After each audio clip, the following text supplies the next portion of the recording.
بسم اللہ الرحمن الرحیم۔ شروع اللہ کے نام سے جو بڑا مہربان نہایت رحم والا ہے۔ اسلام میں پیغمبر ادریس کی کہانی۔ حضرت ادریس کون ہے؟ حضرت ادریس آدم علیہ السلام کے بعد اسلام میں تیسرے پیغمبر تھے۔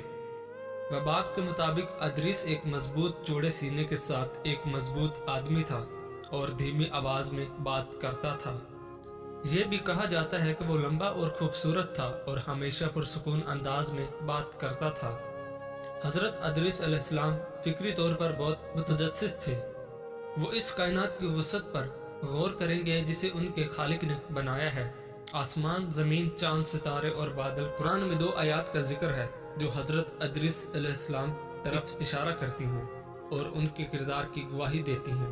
وَاذْكُرْ فِي الْكِتَابِ ادریس إِنَّهُ كَانَ صدیقا نبیّا، اور کتاب میں ادریس کا ذکر کرو، در حقیقت وہ ایک سچے آدمی اور نبی تھے۔ حضرت ادریس علیہ السلام حضرت آدم علیہ السلام کی زندگی میں پیدا ہوئے۔ وہ میان سیٹ کے پیروکاروں میں سے تھا اور میان کی موت کے بعد آدم کی اولاد پر حکومت کرتا تھا۔ وہ سچا، صابر اور ایک غیر معمولی شخص تھا۔ ابو ذر کی حدیث میں آتا ہے کہ ادریس وہ پہلے آدمی تھے جنہوں نے بنی نوع انسان کو پڑھنے لکھنے کا فن متعارف کرایا۔ ادریس علیہ السلام اللہ کے مخلص بندے تھے، اس لیے اللہ تعالیٰ نے انہیں نبی اور رسول کے طور پر منتخب کیا اور انہیں بنی آدم پر حاکم منتخب کیا۔ میان کی موت کے بعد جو چیز شروع ہوئی وہ یہ ہے کہ قابیل کے لوگ ہدایت سے محروم ہو گئے اور گناہ اور فساد تیزی سے بڑھنے اور پھیلنے لگے۔ ادریس علیہ السلام اپنے لوگوں کو شیطان کے زیر اثر ہوتے دیکھنا برداشت نہ کر سکے، چنانچہ اللہ تعالیٰ نے حضرت ادریس علیہ السلام کو ہدایت کی کہ وہ قابیل کے بدعنوان پیروکاروں کے خلاف جہاد مقدس جنگ کی دعوت دے، اور جیسا کہ اللہ کے حکم سے ادریس نے آدمیوں کا لشکر اکٹھا کیا اور اللہ کے نام پر فاسقوں کے خلاف جنگ کی اور فتح حاصل کی۔ حضرت ادریس علیہ السلام کی ظالموں پر فتح ایک دن حضرت ادریس علیہ السلام کو اللہ تعالیٰ کی طرف سے اطلاع دی گئی کہ آپ کو ان تمام نیکیوں کا اجر ملے گا جو انسان اپنے آخری سانس تک ہر روز انجام دیتے ہیں۔ حضرت ادریس علیہ السلام اس خبر سے بہت خوش ہوئے اور اللہ تعالیٰ کی تمام نعمتوں کا بے حد شکر ادا کیا، لیکن ادریس کافی بوڑھا ہو چکا تھا اور زمین سے نکلنے کے لیے بالکل تیار نہیں تھا، جیسے کہ اچھائی پھیلانے کا لطف تھا۔ چنانچہ اس نے موت کے فرشتے سے بات کرنے کا فیصلہ کیا اور اس سے اپنی موت میں تاخیر کرنے کی التجا کی۔